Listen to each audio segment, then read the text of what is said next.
Out in New York, the same shit is going on. What's up, party people, and welcome back to another episode of NYC Foodways, your weekly food and culture discussion from the cultural capital of the world. My name is John, and this week's episode is dedicated to Lucy Sant, Downtown's chronicler, whose last name I repeatedly mispronounced on the episode covering her book Lowlife. My apologies. In the Jewish tradition, burial should take place within 24 hours of death. So it is in the spirit, if not exactly the letter of the law, that we gather here today in memoriam for the recently deceased restaurant Forlinis, formerly of 93 Baxter Street in what is now Chinatown. Forlinis was a downtown holdout, a remnant of the old Little Italy that used to extend far beyond its current bounds, but has been largely subsumed by the Chinatown that has grown up around it. It was the last of its kind on that side of Canal Street, a vestige of mid-20th century New York, and was unique in both its presentation and customer base. One of the most annoying New York phrases I know is location, location, location, but in the case of Forlinis, it is probably applicable. Forlinis was located on the same block as the Manhattan Criminal Courthouse, which provided it with a constant stream of gainfully employed customers over the 7+ decades it was in business. It was an industry hangout, the industry being New York's law and order machine. And as the neighborhood's red sauce joints gave way to restaurants opened by more recent arrivals, Forlini's was protected from going out of business by the legions of judges, lawyers, bail bondsmen, jurors, the accused, and, in an only in New York twist at the end of its life, the extremely fashionable.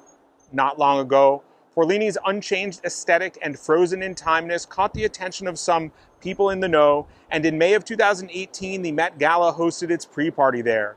From then on until its demise, the median age of diners at Forlini's shifted down about a quarter century. It was so not cool, it was cool or something. I'm of two minds about this phenomenon.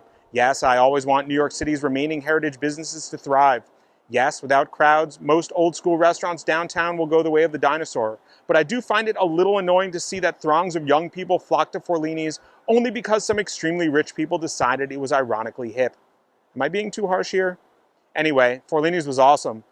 The booths were overstuffed and creaky, the servers dated to the Cretaceous era, the place was always packed, and the food was interesting.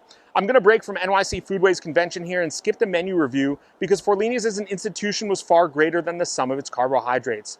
99 times out of 100, I'm firmly in the you can't eat the atmosphere crowd, which is why you'll find me dining at the M-Star Cafe as often as possible. But Forlini's atmosphere was so rich with tradition, charm, and olive oil that you could practically eat it. Just entering the place and physically being there was a joy, and each meal felt like one was taking part in something greater. I think this is akin to the feeling normal people get when they go to sporting events. So yeah, the food. The food was not the first or even second draw for me. I came for the vibe and stayed for the large number of Italian-American staples, which I must admit, and I know we're not supposed to speak ill of the departed, were not exactly what I would call the prime example. Forlini's menu was massive, and the physical menu was clad in leather, or perhaps faux leather, giving it a feel that would be totally camp elsewhere, but was just another classic Forlini's touch. I usually ordered the house special, something called scarparelli, perhaps 3,000 calories of chicken, peppers, sausage, onions, and beef, swimming in sauce, that I would eat while marveling at the beautiful absurdity that surrounded me. Time always seemed to stop when one dined at Forlini's, probably because time seemed to have stopped from aging Forlini's at all. Forlini's was the bastion of Baxter, unchanging in the shadow of the tombs, and its traditions spilled over into my own life in a very personal way.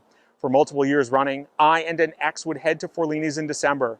She was an atheist for all intents and purposes, but with an Italian last name, and I think you all know what I am. Our spin on the whole Chinese food on Christmas thing was Forlini's during Hanukkah. It was fun. We'd get dressed up, head downtown, and go to Forlini's to revel in the holiday spirit. One of the owners would inevitably stop by our table to schmooze, shout out to Derek if you're watching this, and the crowd was fascinating to observe, the food was as unchanging as the wallpaper, and we left each time more confident that our annual meal there was assured for years to come. Sadly, some things are not meant to be, but I'm going to close this one out with a positive message of gratitude to her and Forlinis both. Thanks for the memories. And thank you for watching. We'll see you next week for another episode of NYC Foodways. Peace.